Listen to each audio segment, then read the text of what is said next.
When the University of Hawaii named Eran Ganot as the new head coach for the men's basketball team, many onlookers were surprised. The selection committee picked a 34-year-old first-time head coach to lead the program through troubled times.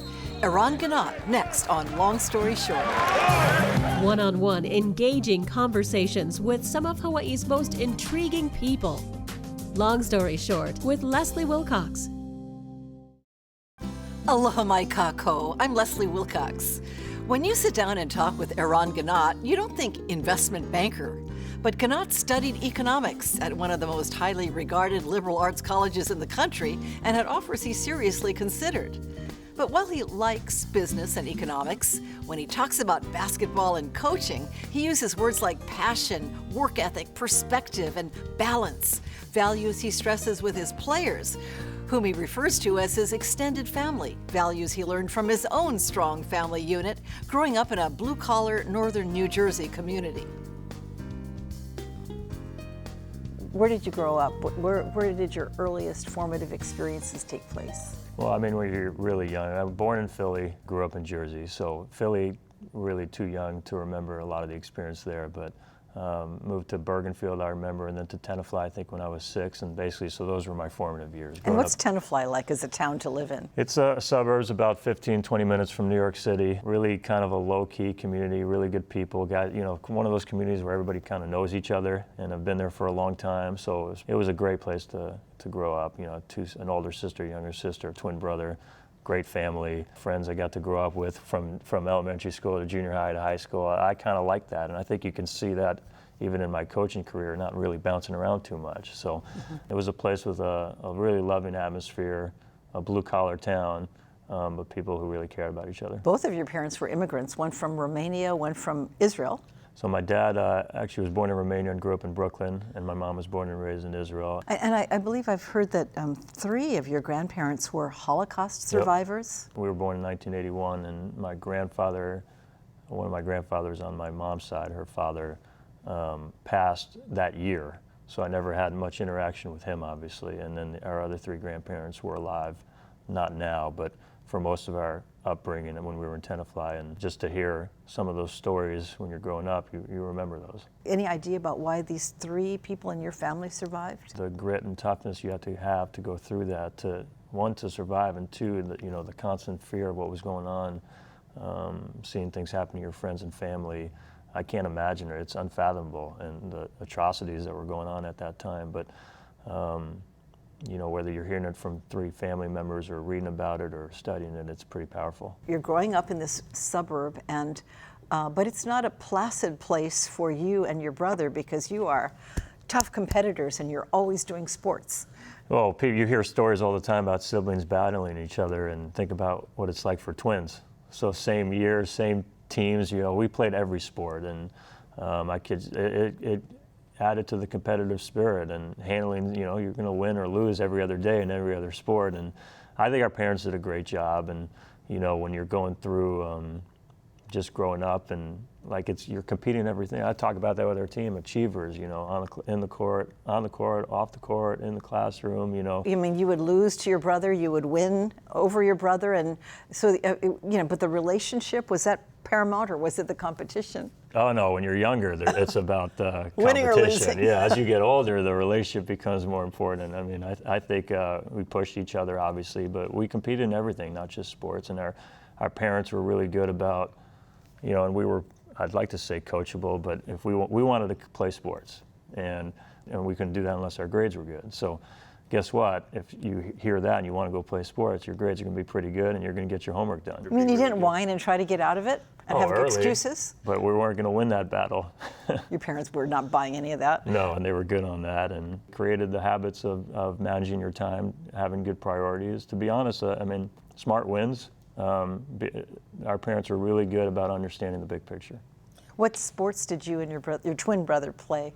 Everything, and then everything changed when we got to high school. So, and we actually went to, I'm thinking for 5 years, maybe between ages 10 and 15 or 9 and 14, we went every summer to a sports academy sleepaway camp. So we were packing basically, and you play every sport there.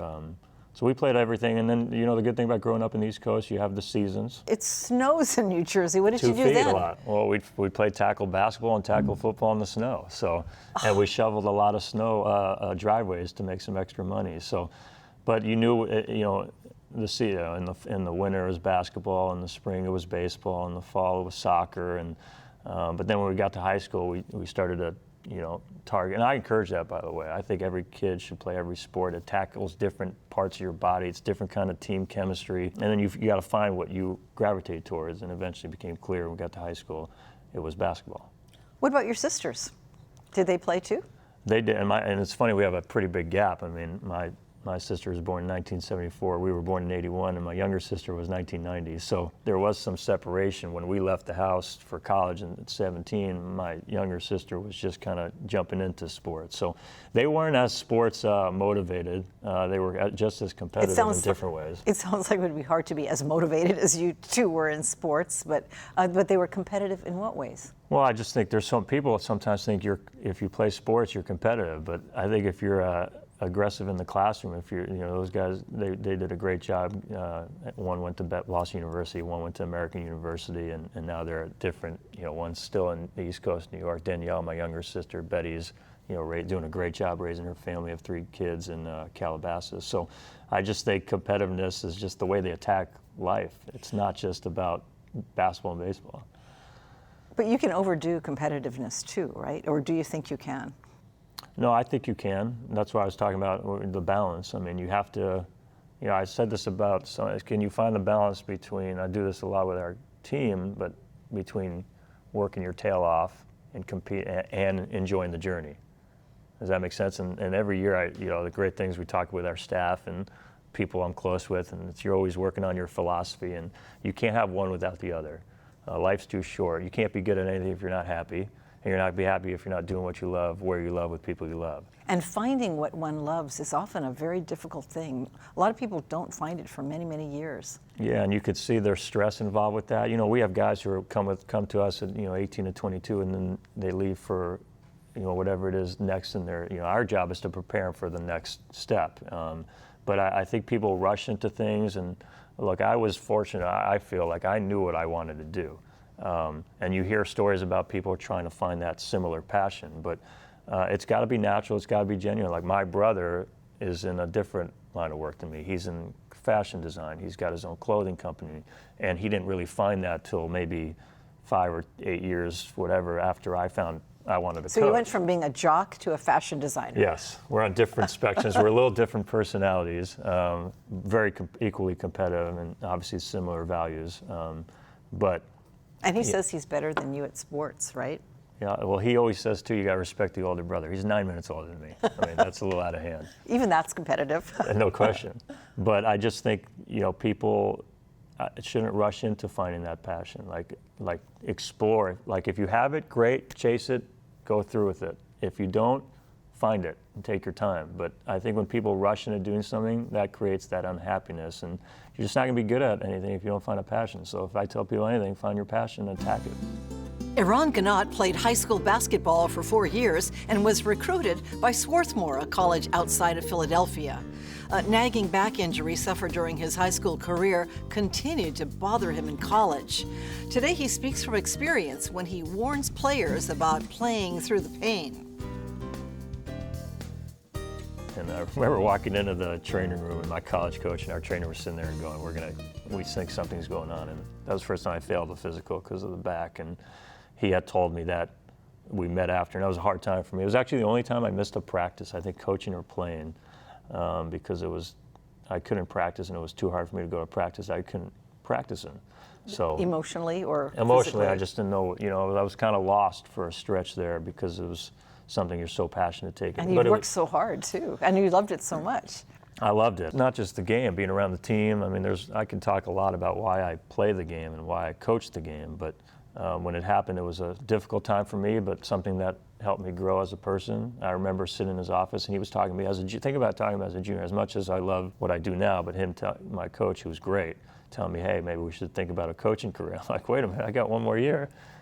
So I spent the whole off season just getting myself healthy enough to play my senior year. And then, to be honest, I'm sure our guys will tell you, I have not played basketball since the last game of my senior year. I had to wear a back brace. I wore it under so no one could see that I had to wear a back brace.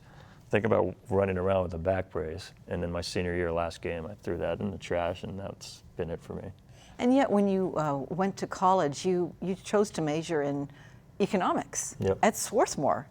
That doesn't sound like you're going to be you're planning on playing or coaching. Yeah, no, I had a background in economics. I really liked business, and I think you can see some of that as I approached running our program. When Swarthmore had recruited me and I had known a little bit about it, it wasn't far from home, and it was a really good academic school. I thought in the 1% chance I chose not to chase a path in coaching, I thought I'd be set up in that field. And there were some opportunities, after I graduated, and I was gravitated towards kind of an investment banking background. And you got a job offer in investment banking. banking. Had some opportunities after that, but it didn't register or resonate with me as much as what ended up being a volunteer position at St. Mary's. So people thought I was crazy. Yeah, I would imagine, because it wasn't just a quick stint of volunteering. You volunteered for 3 years. You didn't get paid, but did you get other perks like meals or housing? Well, I joke with people that, I was able to work camps every summer. So let's say my first year I made $4, and I had saved money in the event I knew I would,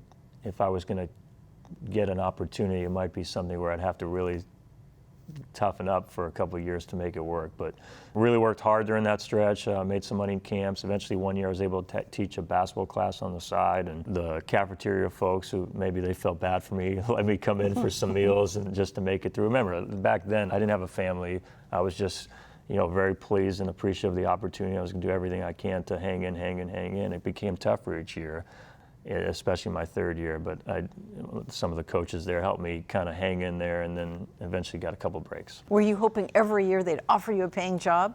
Some places you might have an opportunity to do that. Some places you need some movement. There was a very fixed amount of opportunities or jobs. And was that the case with St. Mary's? St. Mary's. So it's funny now looking back, because after I left, eventually there was some movement.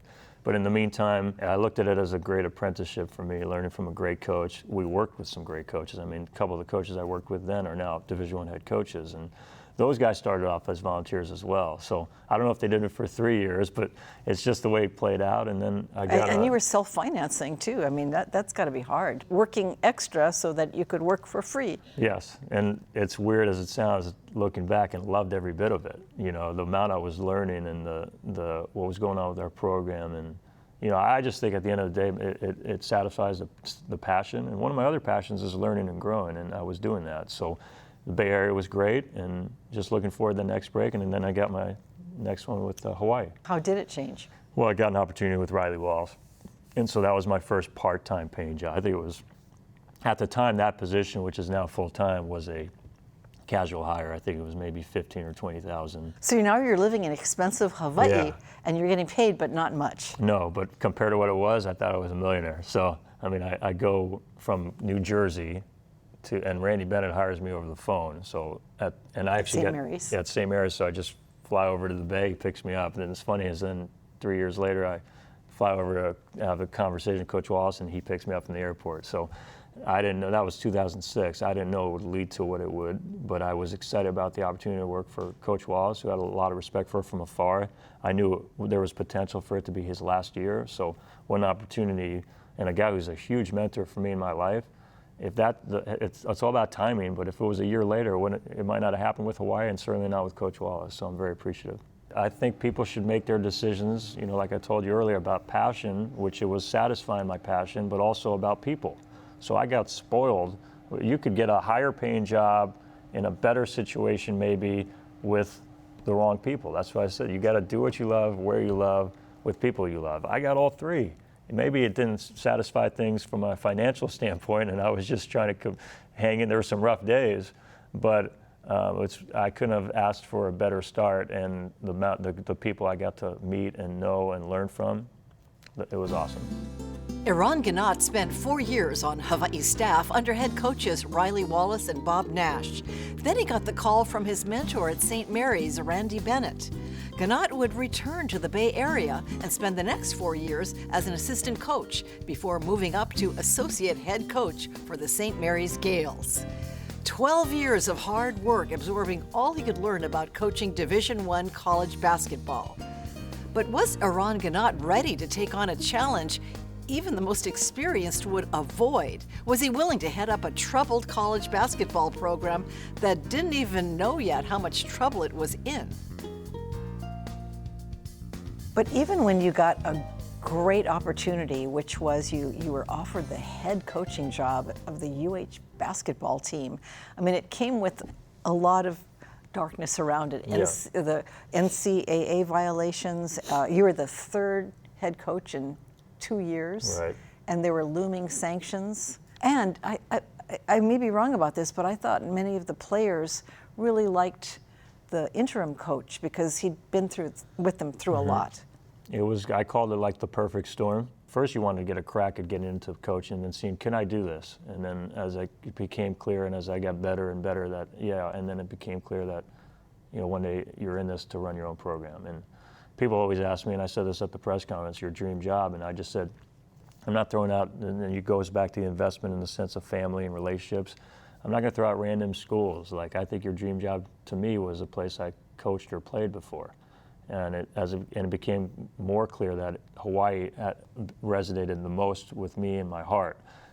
So when it was going through a lot of stuff, that's what I call the perfect storm. There was on-court, off-court, NCAA, everything you could say, and there was a looming cloud of uncertainty. And I'll take, you know, I'm in because there was more of a pull for me because of what it was going through. So a place I have so much respect for and so much love for. Let's get us stabilize our program and get us through this and set us up for sustained success. Hawaii deserves better, and so I was really excited to get that opportunity. And you built relationships with the team members. I mean, the first thing I did, which goes back to relationships, was there's so much work to do when you get a job, but we made sure met with the players, traveled to meet with their families, built relationships, didn't skip steps, and went from there. Fans were thrilled that Ganot, his staff, and that 2015-16 team took the state of Hawaii on an unprecedented ride. A Big West Conference championship earned the Bows an appearance in the postseason tournament of the National Collegiate Athletic Association, or NCAA. And this fiercely determined group beat a talented Cal Berkeley squad, giving Hawaii men's basketball the first March Madness victory in the history of the program. And the country's president at the time, a risky bracket win in the first round. Eran Ganot was the third youngest head coach among the 68 head coaches at the tournament. At the end of the season, he was acknowledged with 3 awards: Big West Conference Coach of the Year, the Red Auerbach College Coach of the Year, and the CollegeInsider.com Joe B. Hall Award for Top First-Year Coach. And then year 2 comes around, and that's a hard year because then the sanctions take effect, and didn't you lose 8 players because one of the sanctions was no postseason? Yeah, you could write a movie. I mean, it could be a movie. I mean, I think going through it and looking back at it, I'm so appreciative where we're at now. We could easily not be where we're at now if we skipped some steps earlier, which we didn't do. And I'm proud of the players, the staff, the administration, everybody who was involved in this. But usually I'm a guy who likes to read and study and meet with people, and maybe there's experience I have or they have. So what we went through is very unique. Usually when someone gets a ban or NCAA situation, it's for that year. Because of the timing of the decision, it was mid-December, it was for the following year. So they say, who am I gonna talk to on that? No one. No one's been through it. So it became a great challenge, an opportunity to see how our team sticks together. But that second year we returned 1 point per game. So you see a cloud of uncertainty, which is tough to deal with, but the next couple of years we dealt the reality of the situation. So I think a lot of people talk about that first year's group. I can't say enough or sing enough praises for the people who spent the last 2 years getting us to where we're at today. Well, that second year you did lose people, and how did you manage? Either you hang your head and pout, or you look at it as an opportunity. You talk about what you have or what you don't, what you can do or what you can. And that's kind of been a great lesson for all of us. As much as going through that experience, reinforced some things, we learned some new things, but we chipped away. We talked about stabilize. That became the big deal for our program. When you get hired, I know I say this a lot, is you want to build, build, build. When you get the information on what's going on with our program, it became we got to stabilize and build. We can't build if our program isn't stable. Our program wasn't. So it became chip away. Every year, make sure we're improving. Make sure by 2018-19, no off-court issues, no NCAA issues. Academics in great shape, no NCAA issues. So I'm really proud of the way those guys hung in there together to put us where we're at now. And so how do we do it? It's all about people. And on your side, you say that it was actually a pull, a plus to there are problems here, and you wanted to get to them. It didn't faze you, and in fact, it actually drew you near. Yeah, no, it was something that I wanted to see us through and beyond. And we brought in, and that's not, I hate to use the word I, because this was a team effort in terms of starting with our administrator. It's always about the leadership in place, from the president to our athletic director, the staff we brought in, the people we brought in on our support staff. It was very much a team effort to get us where we're at today, but there was definitely a pull. Like at the end of the day, passion is, let's say basketball specifically, in team and competing, but challenges. You gotta love a challenge, and I think a lot of people would look at that and probably did and say, I don't want to be part of this, and we were the other way. Well, does a team ever really get stable? I mean, what happens in you never know who you're going to have for sure. I mean, maybe there is no time when a college basketball team is really stable. That's what you're trying to compete with, or trying to establish a culture and identity. And I would say the culture can get established every year, and I think ours is firmly established. Our program is in a rock solid position now, but there's certain things that happen. You're dealing with human beings, the obstacles in our business. And you're always managing around it and navigating around it. But we're working off a rock solid foundation now. I know you met your future wife at the UH, and I've heard her quoted as saying, you know what? He never even dated. He was just too busy. He was always busy. How did that tradition break? I mean, I think first of all, when we talk, I should have said this earlier, I have a great family. Obviously, my immediate family where I grew up, my parents and my siblings, but my wife and daughter are awesome, and the support system there, and hopefully vice versa, I got it pretty good there. As Barbie likes to tell the story about, she just put it on the calendar. Like, I usually follow a calendar, and then she just said, date with Barbie. And but we connected, and she's got a huge heart, and we share the similar affinity for Hawaii. We got a special young daughter in Ziza who's very, what's cool is that she gets to grow up in a place that we love, and people are watching her grow up right in front of their eyes. And I just think everything's about family, and I got a great one. Ziza is a especially interesting story because she didn't grow up as either your wife's daughter or your daughter. Yeah, it was a unique, obviously sad situation. In September 2012, I remember, you remember things vividly. I remember being about to walk into a meeting with the team at St. Mary's before workouts, and then I got a call from Barbie's father, who shared the news with me about her daughter, Chelsea, who's off the charts, awesome, who was killed in a car accident. She was pushed into the other side of the road by someone with road rage.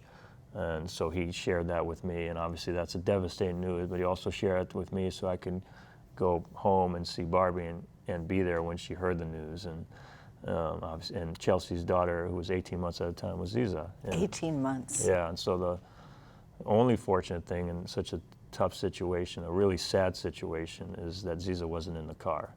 And so we've raised her since. Did you have to stop and think about that? No.